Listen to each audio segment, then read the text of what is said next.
Hi and welcome back. Today's episode is basically going to be about reusing and recycling bits around the workshop. For instance, I'll explain. During this episode we're going to be making this clock here. You probably recognise the back piece. This is actually left over from the, what's it called? Side table, that's the one, side table from Christmas, the little side table, you probably remember it, the oak with the black walnut running through it. Again, the banding around the side, or the edging rather, is actually the pine that's left over from that same project. What I've also done just for Christmas, I picked up this clock here in a charity shop. It's only about £5. Obviously the face is part of that clock there now, but you can see, get the general idea of what it looked like. Pretty grim, to be honest, pretty outdated, horrible, kind of not my sort of thing. It's a bit tacky as far as I'm concerned. But basically that clock, the face from that clock gets recycled and put into this body here, and obviously the wood sections to this clock is basically reused from the projects that I've had in the past. So basically, like I said before, it's about recycling and reusing bits and bobs around your workshop. It's just a quick project to get the year going. I know it's most of the way through January already, but it's something just to get the year going. It's a very quick, short project. It's nothing spectacular. Let's crack on. But I think the first thing we need to do is remove this clock face. There we go. A bit tight. Nice and simple. That is pretty rank, isn't it, really? Okay, now with the clock face removed, we need to go and trim up the edges of this panel here to make it nice and square.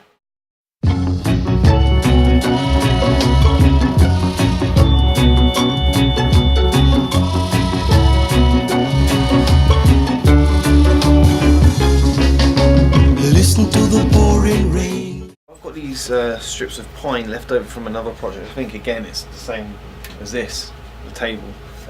So I'm going to pretty much do the same thing as I did with the table. I'm going to cut them down to size, and I'm going to trim the edge off so you can't see the ply with this pine here, and it should look quite nice, I think. And with every drop of rain, you know I love you more.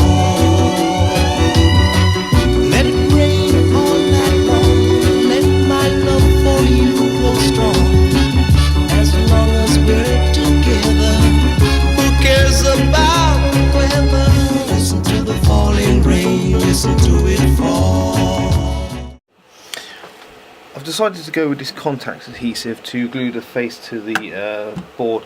I was going to use araldite and epoxy resin, but I've just decided I didn't want to go that route. I want to go this route because it'll be a bit cleaner, I think, to put on. The araldite's going to be a bit messy and it dries fairly quickly, to be quite honest with you, or starts to harden quite quickly.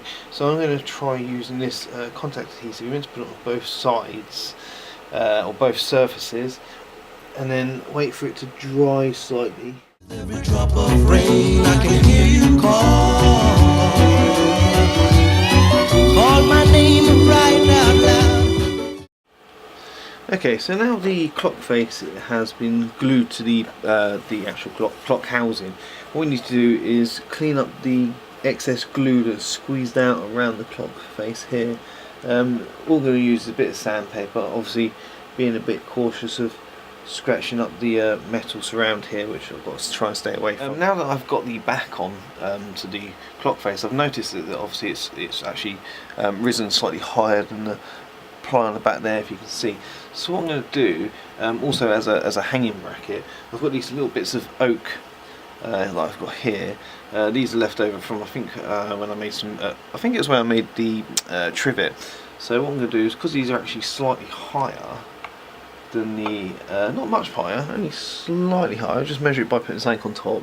There's a nice bit of clearance there, and it's flat as well, they're straight. So what I'm going to do is I'm going to cut them down to size. I'm going to put one at the top, one at the bottom, and then that can just sit quite nicely on a hook or some screws if need be. I might even put a notch in there to put a screw on. Anyway, they'll fit, it can hang on there quite nicely, and it'll lay quite flat to the wall. And I'm here among the borders. You and I together huddled. Listen to the falling rain, listen to it rain. It's raining, for a bit of extra strength, what I'm going to do is put a couple of pins in there. Okay, so it's now time to varnish it, and I'm just using this little tin of clear satin varnish.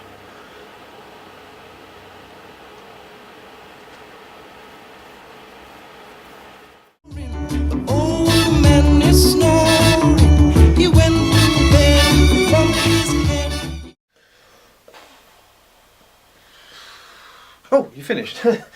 Brilliant. Like always, hope you enjoyed that project. Feel free to like or leave a comment, and please subscribe if you haven't already. And thank you for watching, and thank you for all my other subscribers. See you next time.